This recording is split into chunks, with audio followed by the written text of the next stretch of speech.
Yo, yo, yo. Check 1 2, check 1 2. This is my second attempt at doing this again. Alright, here we go. Kerosene, what up? How you been, bro? Alright. You guys got to bear with me a little bit. It's sad to say this is only my second time doing this. Been caught up in other stuff. Kane Major in the building, alright.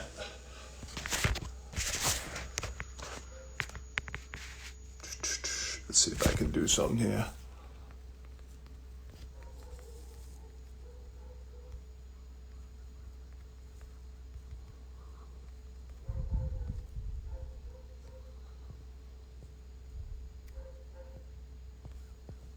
See if I can pin this thing. There we go. Just waiting for Spose to join us. Get my freaking camera phone. I gotta get one of those holders. I'm so behind on this. Kane, what the deal?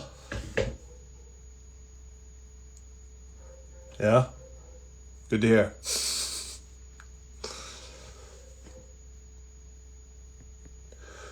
How's dry Feb going? Kerosene.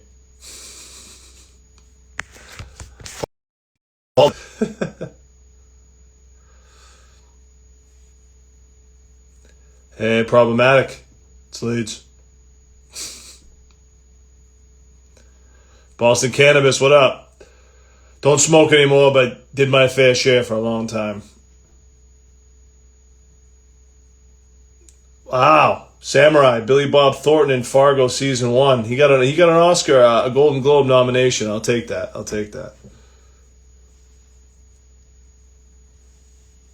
Hold on, I think Spose has hit me on Twitter. Keep grabbing my phone. It's annoying.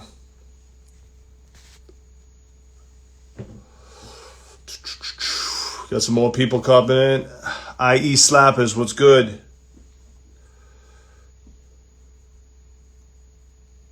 I gotta shut off all these damn notifications. This is gonna drive me nuts. Not from you guys, but from my other push notifications. Da Vinci, what's good? So we're just waiting for Spose. He just hit me up. We're gonna talk to Spose for a little bit. Try to get this IG. My boy Peter Parker's been harassing me to do this for a while, so I'm gonna do this. See how this goes. Calling in my contact list.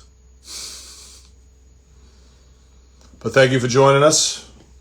Talking to Spose, going to be talking about what's going on with the game, independent artists, all that good stuff. What else we got? Oh, we got someone from Kenya. All right. Welcome.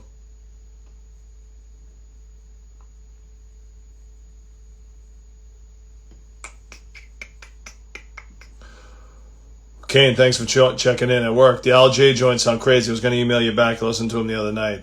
Dope as hell.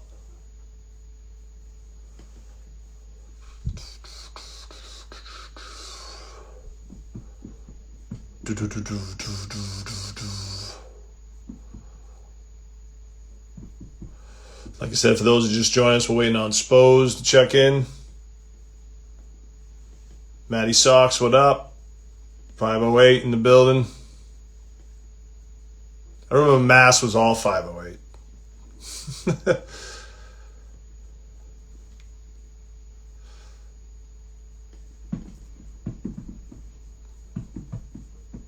For real.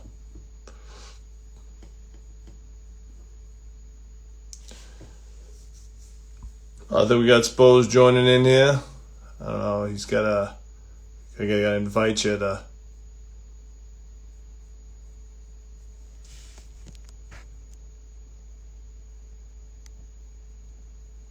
See how we do this here?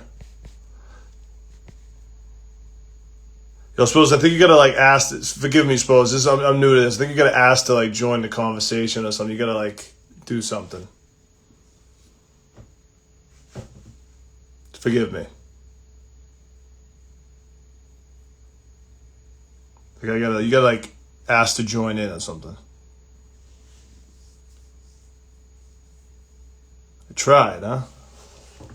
What am I doing wrong? Where's the approval? I don't see the approval.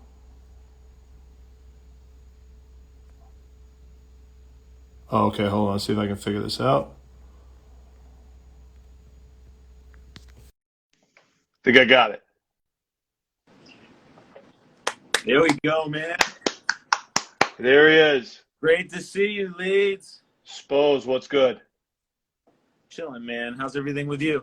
Good, man. Sorry, bear with me because I'm finally starting to do this, and I'm not as savvy as others. So Yeah, I had to forgive. send you a Twitter message to even figure out how for me to do it, so I'm with you.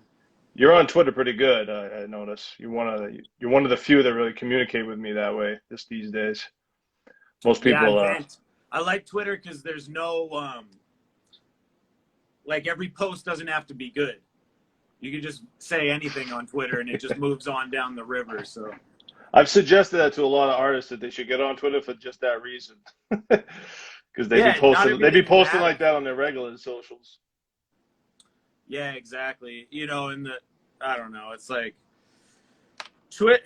I also don't think Twitter is like a great tool. Sometimes it's like videos don't. It's not as good to for content, but just as far as getting your opinion, your personality out, I think it's the one.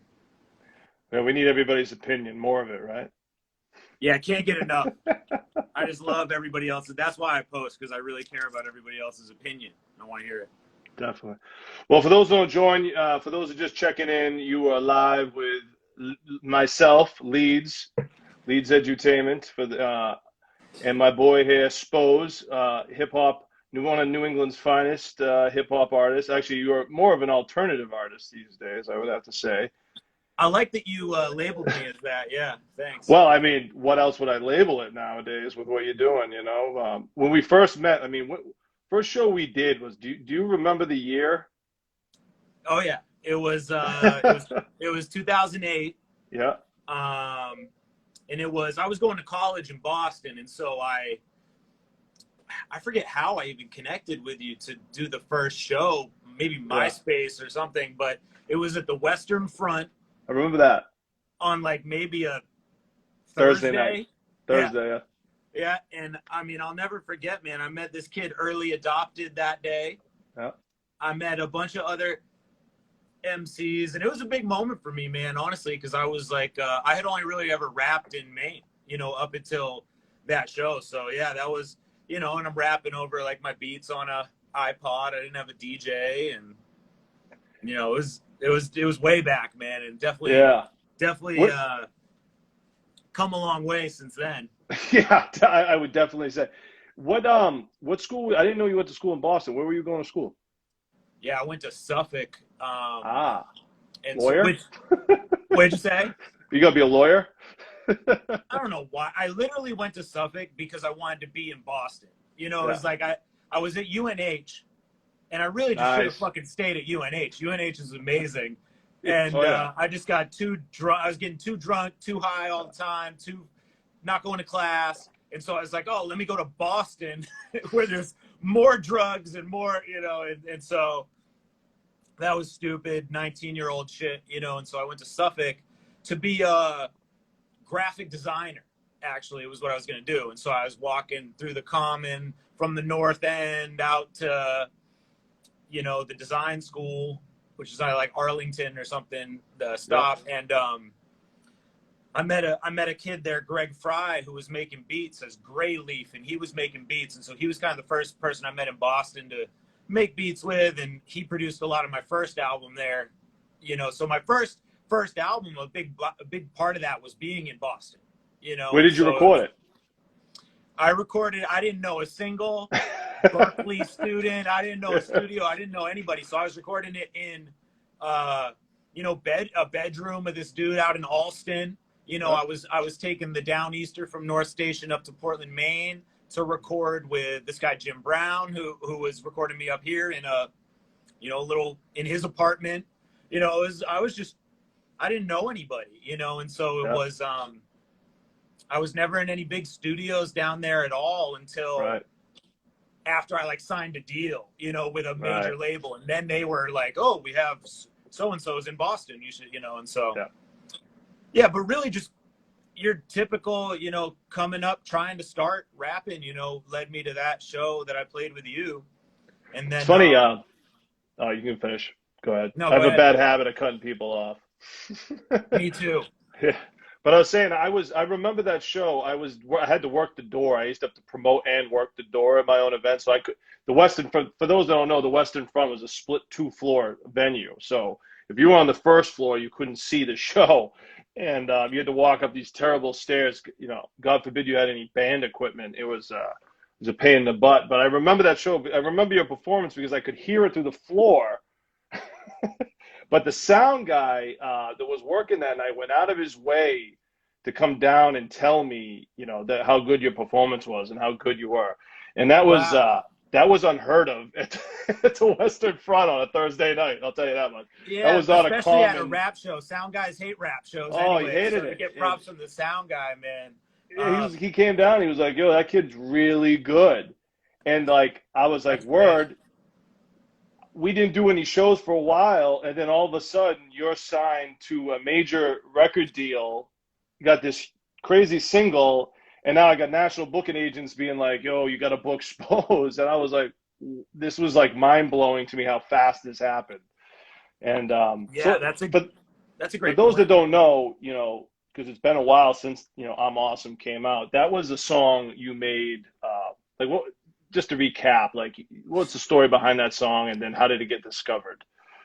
Yeah, like I mean, just to put it in context, like you're saying, it happened so fast. Right. I signed a major label record deal with Republic Records off that song, "I'm Awesome," not even a year and a half after that show that I played with you.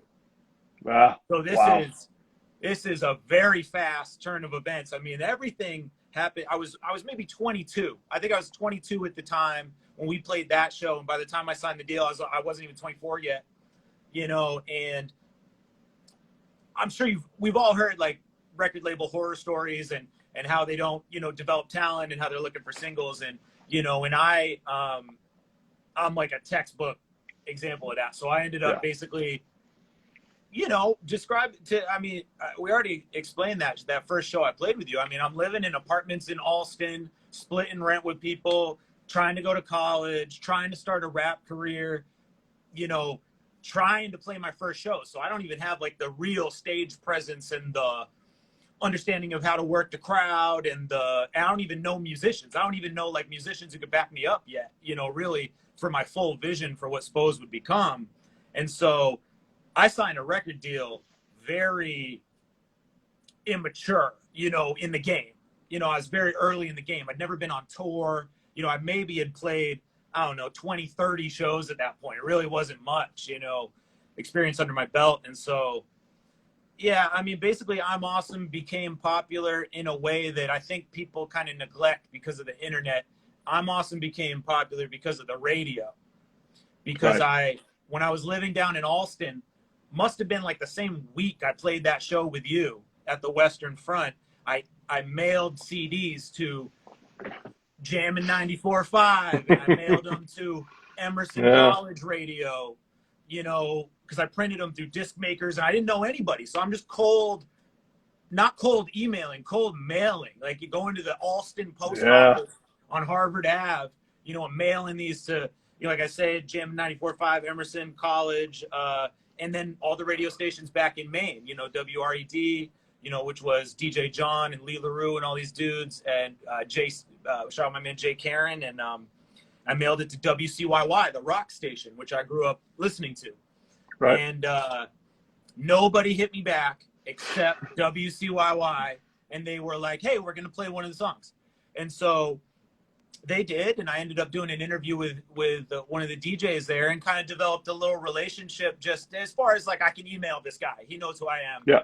He might put me on a show or something, you know, whatever. Right. And so, so when I made I'm Awesome, which was going to be the single off this mixtape in about 2009, we did put it out. We smoked it all 2009. Maybe about a year and a half after that show we played, they start playing it on WCYY. And then a couple weeks, it becomes very popular. And then a couple weeks later, it gets played on the pop station on the top 40, you know. And so then it's ubiquitous. And I real quick get a call from Republic Records. And like I'm saying, man, at this point, the only thing that's happened in this time is I've dropped out of college. I had a baby. I'm waiting tables. I'm unemployed, you know, and I'm starting to develop contacts within the local Maine scene because I moved back to Maine. Right. And I'm living with.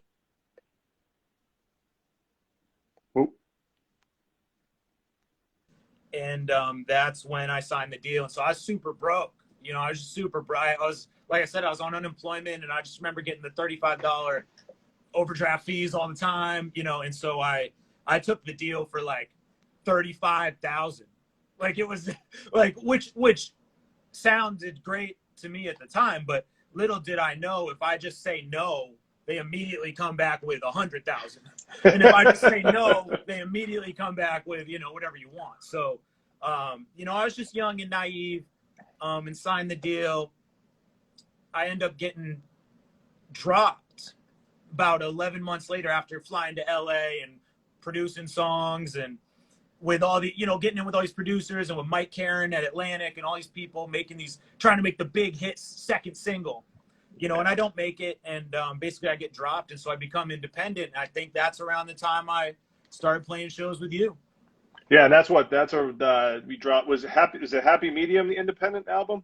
Yeah. So the Happy Medium album, you know, I almost look at it as a compliment. Because you complain about the labels a lot on that album, from what I remember. You're correct.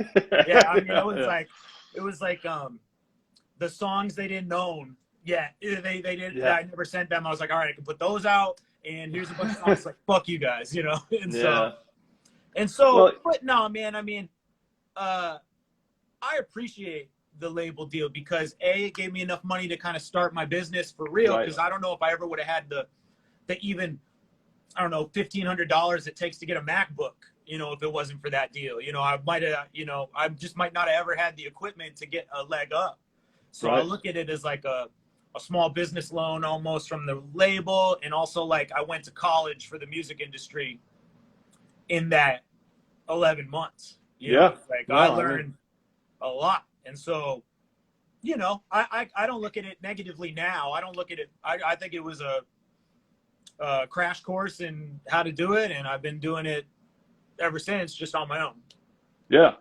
And let's talk about doing it on your own, because independently you are a machine. I will say, those that have not been to a Spose show, he performs and works the merch table at the same time somehow.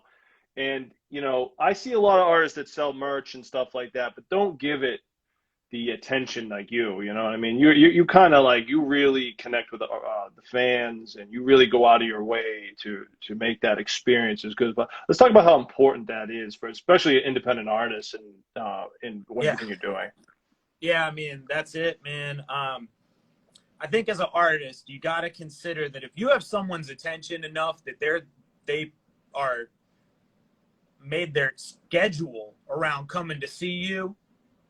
In a lot of cases, you know, maybe got a babysitter, I don't know what, but they had to spend money out of their paycheck to come see you, to, you know, because they like you at that moment. You know, you got to give them everything you can, you know, because this is a moment. That's an opportunity to turn $15, you know, or however much they paid to come to the show, $20 into $20 a year, $40 a year, $60 a year per person.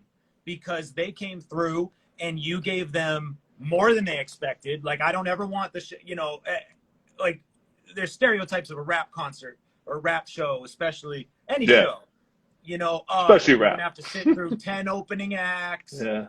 It's going to start late. There's going to be lyrics in the beat, you know, all this shit. And so I know that. And so I've been to a million rap. I'm a fan, you know, and so I try to start shit on time. I try to do a better show than they expected. I try to play longer than they expected. I try to be at the merch table. A lot. You're at A the merch lot. table a lot. Before the show, after During the the show. Because, and I mean, honestly, man, I lose my voice. Like, for example, we go out on tour and I'm playing with the band at this point for an hour and a half every night, you know, but I lose my voice from the merch table, from talking to the fans. Yeah, I mean, I can see that.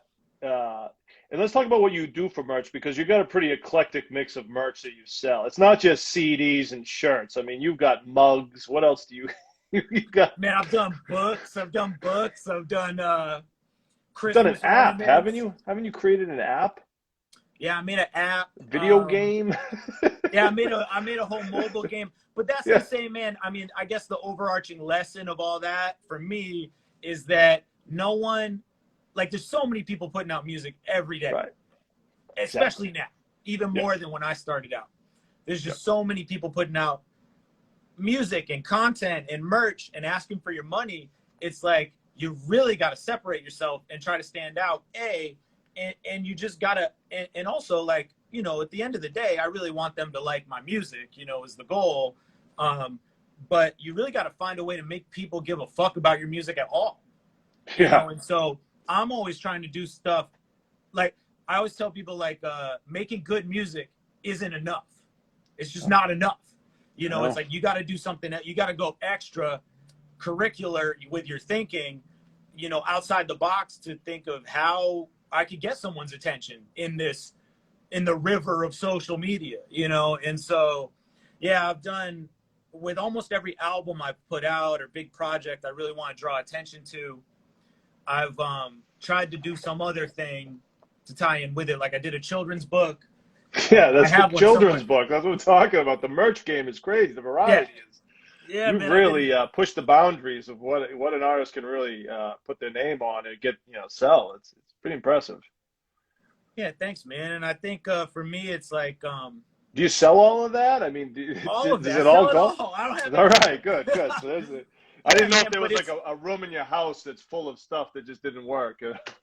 I do have, you know, like, stock of CDs upstairs. I got a little office upstairs where I have, you know, CDs. But yeah, man, I've been very. What's the best selling item? Man,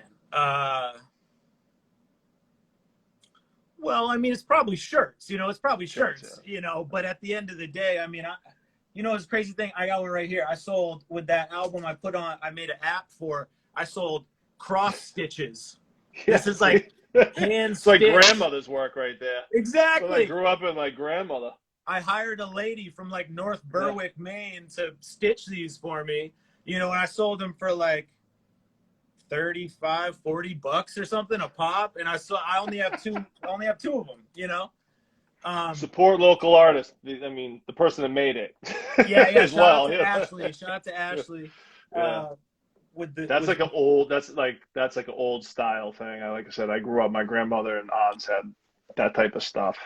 Same, yeah. Even my grandmother, my mom's mom, who died. One of the only like mementos or whatever I have of her is her cross stitch of like a loon. Yeah. You know. So yeah, I relate.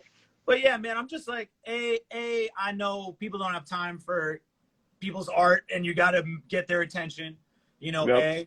And then B, my fans aren't stupid, and they're not going to fall for the same shit every time, you know? And so it's like, I got to keep them on their toes too, you know, with new ideas, new things. And really, I just, you know, especially, you know, they say this when you get like political on the internet, they're like, stick to music. But I think it applies to everything. Like, people think if you could do music, oh, that's all they can do is music. But it's like, as, you know, people have shown, you know, I look at that as a challenge. You know, it's like, well, you know, bitch, watch me make a skyscraper. You know, like, just to say I'm a artist in a way, you know. Yeah. Don't put me in a box, right? Exactly. Yeah. So let's talk about the band transition. I mean, like I said, you know, over the 10 some plus years that we've done shows, like, the band seemed to come in over the last year, I'm thinking, right? And the Humans, right? Yeah, for sure. So the band that backs, what'd you say? I was Yeah, just the gonna band. say, let's talk about the band. These are veteran musicians, right? This isn't like these Yeah, guys like just picked up the guitar, went to Berkeley guys. These are like OG guys, right? yeah, exactly. So my band, The Humans, is made up of um, members of this band, the Rustic Overtones. I Yeah. mean, you Okay. probably booked the Rustic Overtones. I don't think I they ever booked. haven't, but they've played in Boston a gazillion times. I mean, Yeah, I've I seen mean that they. name a million times. Well, and those guys also are part of the reason I What ever type of knew. music is Rustic So Overtones for Rustic those that don't know? Overtones is almost like a funk Yeah, jam. alternative rock band, Yeah, and so I grew up listening to them. yeah, They're big from my area, and Dave Gutter, the singer, and John Rudes are in my band, and then two other kind of veteran OG, players. These guys are just like goats of my area. Like they're yeah. front men, like my two They're from guitarists. Maine. They're Yeah, from they're all Maine. from Maine. All right, Yeah, word. but my two guitarists are both front men of bands. So it's like those guys can hold the show on their own if I don't show up. So, Right. I really try to, and maybe to tie it back into day one, because I did play with a DJ for years and years and always kind of started to incorporate live musicians into it, but didn't really commit to the band until about 2018, 2019, Right. maybe even. Yeah. And but to tie it back to that show at the Western Front where you said the sound guy came up to you and was like, yo, that kid's pretty dope. I still think of that challenge every time we go on tour. So when I've been on tour many times, and it's like when I don't have the band, I'm almost faking the energy. Not faking the energy, but I'm trying to bring as much energy as the music deserves with my body, as a stage performer and just energy wise. And I find with the band, I don't have to do that. The band is the energy, Yeah. and you feel it.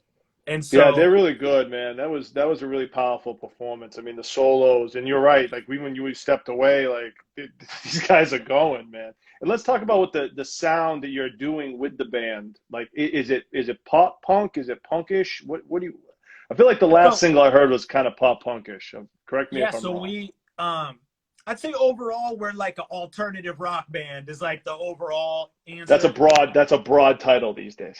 Yes, yeah, and I say that because I I know think we can rappers do. that call themselves They're that. called Just alternative. rappers. Yeah, Yeah, they're an alternative. and I mean it in like the literal, like like Smashing Pumpkins, Nirvana, like That's sense, and that's that's our era of alternative. It's changed a lot. yeah, and the definition now, yeah. So I mean it in like the traditional Right.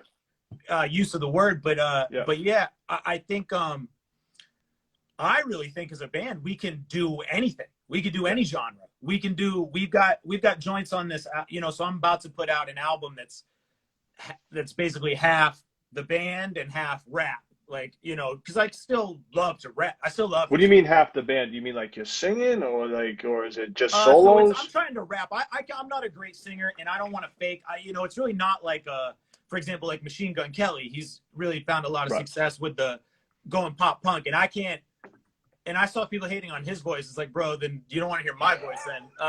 So really not trying to stay true to bars in a way and what I've done and all my hip hop stuff, but do it in, in tribute to, like I said, the Pumpkins and Nirvana and, Weezer, I guess would be an influence, and like, but I really think, on the project we're doing, we've got like a 1950s ballad sound on one song, and we got a straight up punk, like 1970s, 80s punk, Yeah.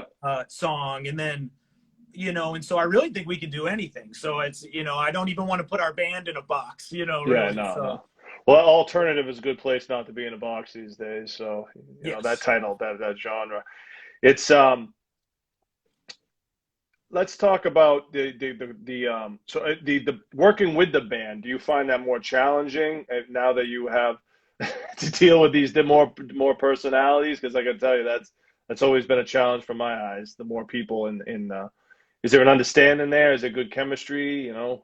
well, You don't have to spill it. You there's don't have to great say it. chemistry, but you're absolutely right. Every time you got to work with Yeah, another person, it that's fucking tough. blows It's because tough.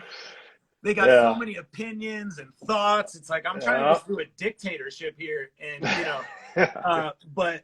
but no, these guys, man. Well, and just over the years, you know, meeting a lot of musicians. I picked these guys specific. Like I know 100 guitarists, Right. but I picked these guys because A, we have a great working relationship already. I really respect them. I'm fans of all of them, Yep. you know, but having the, you know, basically the direction that we're doing Spose songs essentially gives us like a direction to go. So it's not really pulling off in all these, you know, they've all got their projects too, so they can go off on their kind of whims. Right. So I found it awesome. Honestly, man, it's just 2020 is the only thing that sucks about the band because I haven't been able to get up with them as much as I would have liked to, you know.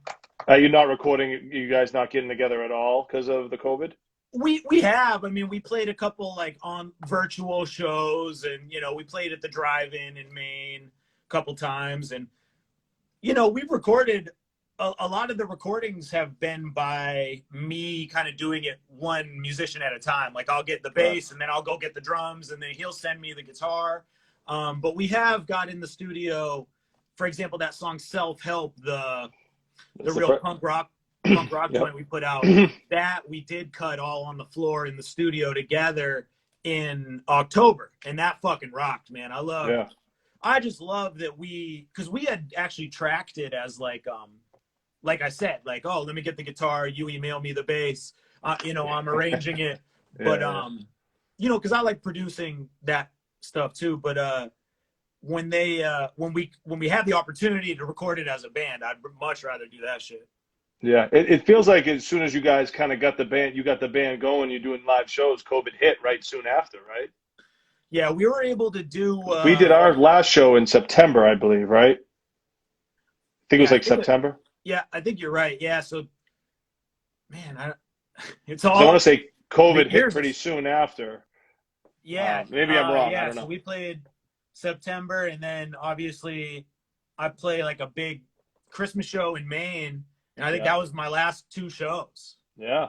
Maybe I did New York or something, but those are like my last two shows, and then COVID. Yeah. Nick's always at the Boston shows. He says that was September was the last Boston show. That's what I think. It's like you usually come around every September. The last few times it seemed like that was when you were really focusing on it.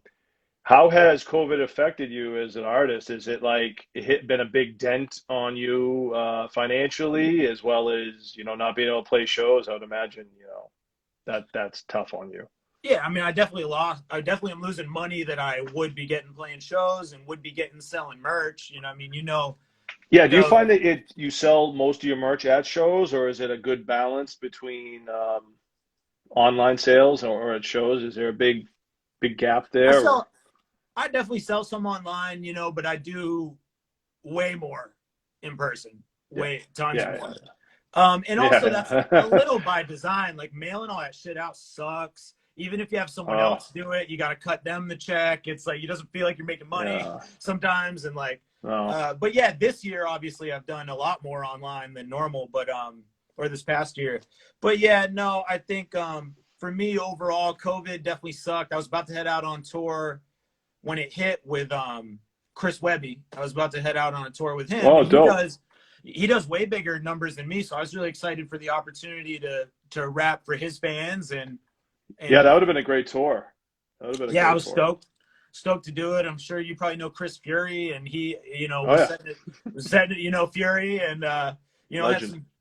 A Connecticut legend, and you know, obviously end up on the phone with him, and that tour's they're postponing it and never happens. I was going to do a tour with the band in the summer, that got canceled, and so yeah, that sucked and definitely been less money. But I'm super fortunate as compared to a lot of musicians I know of maybe other genres around here who are successful, like the big bands, you know, in Maine, even, who are professional musicians, you know, they that's their only job. And they're really hurt more by the live performance thing, but not being able to live perform than me, because just rap music, hip hop music has really been successful on streaming, and so I really make most of my income off streaming revenue, you know, and so that really hasn't changed given COVID. So, you know, that's been good that I'm able to sustain.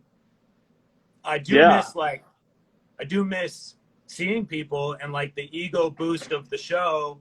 And, you know, even if I'm getting a bunch of money from streaming, sometimes the money gets low. I mean, it's life. I have 4 kids. I got a house, you know, it's like life is expensive sometimes.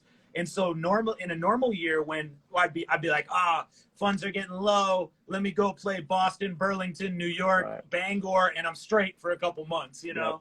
And so I haven't been able to do that. So, now let's talk about the streaming revenue, because I remember the record we did, you were complaining on the record about the streaming not paying enough. But it seems like it's adding up at the end of the day, and it's better than nothing because, you know, we came out of an era where there was no streaming money at all. You know, it was either you sold your CD or you gave it away for free on the internet. This whole streaming thing is in the last, 10 years. And how do you feel about it, honestly? I know, like, Spotify pays an eighth of a cent per play. Yeah, I mean, I think the rate at which they pay the artist is absolutely bullshit. You know, it's absolutely fucking. I hear that. I mean, if someone goes out of their way to click on your song that you made, not Spotify made, you made it. If they click on that song, I think you should get at least a penny. You know, you should get, if not 15 cents, or whatever. Yeah. I mean, ideally, give me $1 for that. But, despite that, you can still make a living off this shit because it adds up, and if you're loyal to your fans, not only in like, I got love for my fans and I interact with my fans, but you're loyal to your fans in as so much as you constantly give them music, you'll get rewarded, I think, by the streaming thing.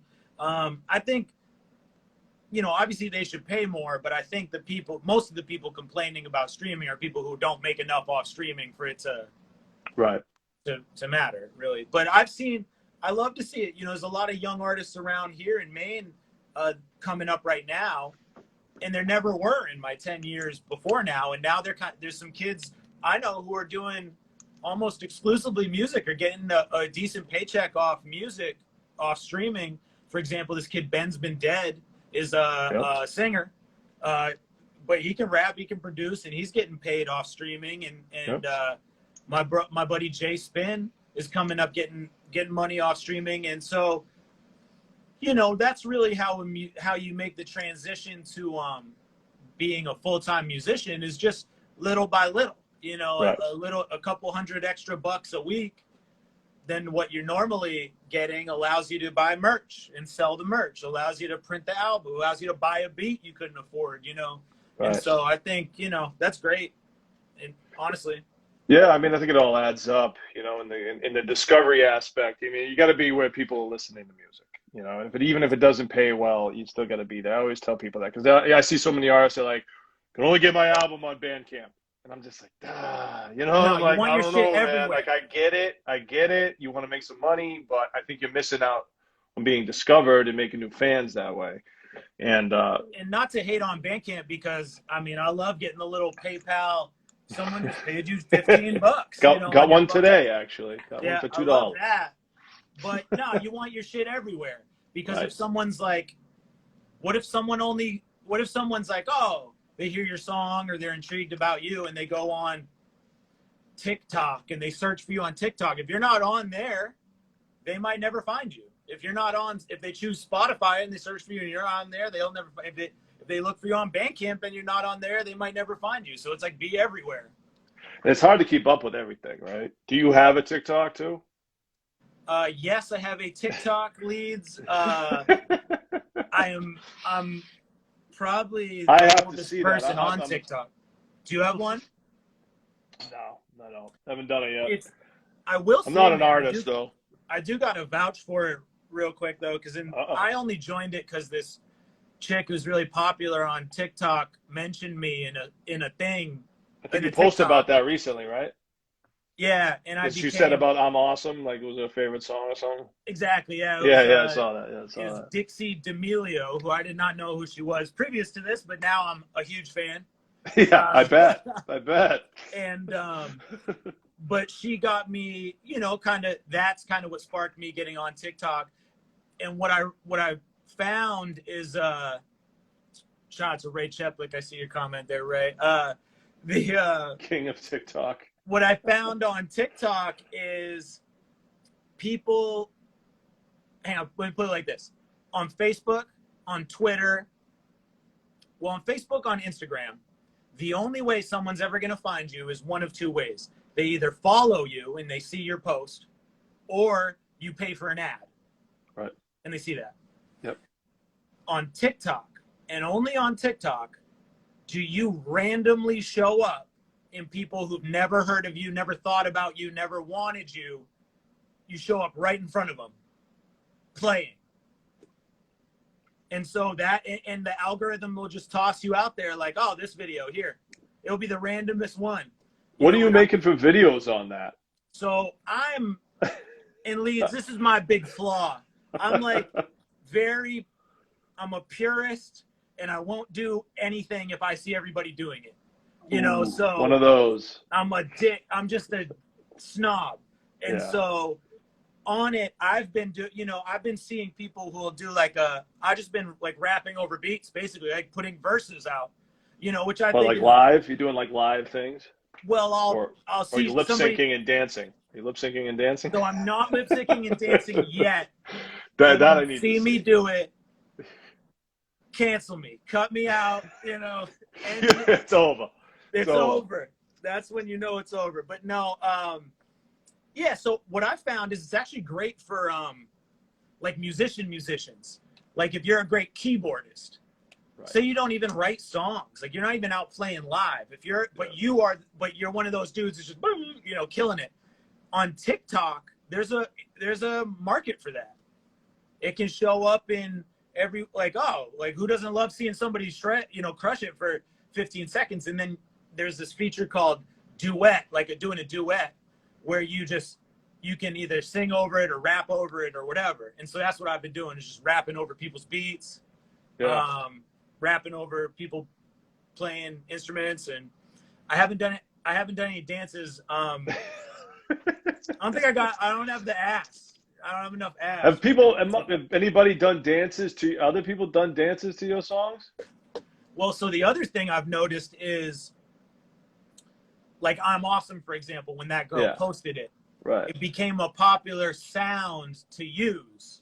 Right. Like you go choose I'm Awesome, and you do a little, you know, and they're like, you know, and the lyrics to I'm Awesome are like, I'm awesome, no you're not, dude, don't lie. And so people will be like, you know, when somebody tells you this, you know, and it's like, no you're not, dude, don't lie. So they use the sound.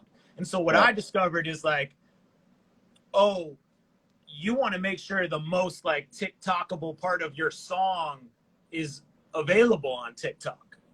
And so I went through and edited. I asked Lee, you know, at Foundation Media to edit all my timestamps for the TikTok songs, and now people are using them because I got the right parts in there. Right. You know, it's like, you just figure it out. I don't know. Go on I urge any artist, like of any genre, any type, you're losing new fans you don't have yet if you're not doing your art on TikTok, I think. Yeah, I mean, it makes sense. It seems like what you're saying is a lot of discovery there for people to get. I want to talk about real quick, you know, the Maine scene and how COVID is maybe affecting those venues up there. I know there's not many in Maine, and I know down here, Boston, we just lost room, and we lost Great Scots. Unfortunately, there's talk of maybe a new location, but man, I don't know. And, you know, we don't know really what's going to happen in the Middle East. Any venues done up there, or what do you think? Whew. Yeah, man. And first of all, RIP, Great Scott, and all those. I mean, it fucking sucks. But yeah, it's been bad, man. I mean, I'd say barring like miracles, all these venues end up closed, I think, is how it ends. Like if it doesn't get going soon. But I know there's like federal aid. But yeah, we lost a venue called Port City Music Hall. Yeah, I've been there. Okay, no, actually, yeah, so how big? Actually, maybe not. How big is that? Like 650, 700 cap. Okay, that's a big hit. Yeah, and I mean, R.I.P. Port City Music Hall in the comments. Yeah, I mean, Absolutely. that's a sentimental venue to me and almost everybody who's ever done music in Portland, Maine, even though it's only since 2009, 2010, because that was the venue you could play to work your way up, to maybe get to the State Theater, to get to the, Aura, the new Live Nation venue or whatever, which used to be the Asylum, to get to those, you'd play Port City Music Hall, or you'd open for somebody at Port City Music Hall. And right. so to see that close was a big deal. And then. Damn. When did that close? Yeah. It closed in early in the pandemic, like April, May. And so they were like, we're out. We're done. Boom. Yeah, they're early. Yeah. Yeah, that was. We're not renewing the lease. We're done. There wasn't even like a GoFundMe, like Save Port City Music Hall. It was just boom. And there's a couple venues that have had to raise, I don't know, 250 G's to stay open on GoFundMe. And, I've contributed to that. I mean, those venues have been there for me for a long time. So, yeah. My measly $200 or whatever, but, hopefully those venues can sustain because there weren't that many to begin with. Like you said, I mean, there's really these OG promoters who I've fucked with for 10 years and these venues who employ a lot, not only like the musicians who play them, but the sound guys and the bartenders and who are all other musicians in Portland. It's like, I can't count how many rappers I know who also work as like security at the State Theater or whatever, so fucking sucks. I'm curious to see what happens because, we still don't know when, that's going to be live events going to come back. And it's like, what's going to be standing, and where it's all going to be left, because I can tell you, like, just for Boston, losing the small venues first. I mean, that sounds like a big size one, but losing the small ones, losing a 200 cap and a 300 cap for an up and coming indie artist or a local artist trying to put together something that might not be able to get on a big bill yet. That's if the Middle East Upstairs goes down, there's no 200 caps in Boston. That's a big hit. Long live the Middle East Upstairs, man. I really hope that's my favorite. I love playing that little. Yeah. I love selling out the Middle East Upstairs. It makes it feel good, but really it's pretty small. But but no, you're right, man. And like you're saying, like losing those small venues kills up and coming artists. I was just talking the other day to somebody about how there's probably there might be a whole generation of kids who lost their shot that was going to happen this year or last year. It's like, there's not too many times you really get a chance to go for it. If you drop your first album, or you're really trying, what if you miss that shot? Cause there's no venues to play. There's no, there's even, like when I played that first show with you, here I am talking to you 13, 14 years later because of that chance, that random occurrence, and so it's like, damn, man, you're right. Losing those 200 caps, and we got those venues are all the ones that had to do GoFundMes to stay open, and we lose those, man, and it's sad. It's real sad, man. I don't know, because it's like I even love those venues, even if I can, even in a market where I've played out of them, I still love playing those every now and then or whatever. But because when you tour, what size rooms are you playing when you tour? Yeah, only like, we'll play, it'll be like a 500 cap or something, but we're not selling that out. Right. I got markets where I do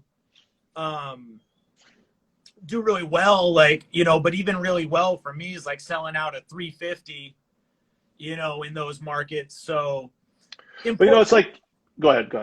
I was gonna say, but in Maine, I'm able to do pretty big numbers. We're playing the 1,100 person, venue. But yeah, those are markets I built up over the years. Where I play in, I play in Chicago, and we do like 400, and good, which is great, which is huge. But the first time I played Chicago, we did like 20. So that's like built up over the years.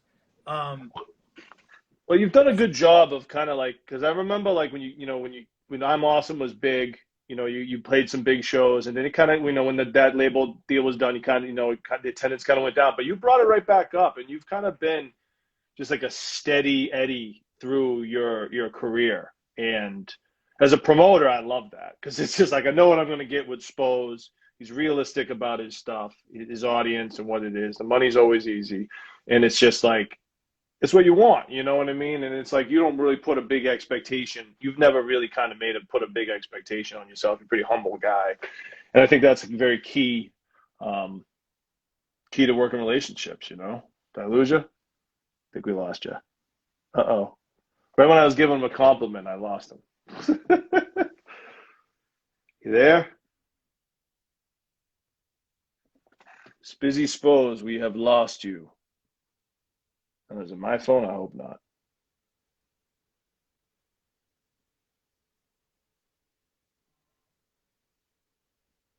All right, well, we've lost Spose.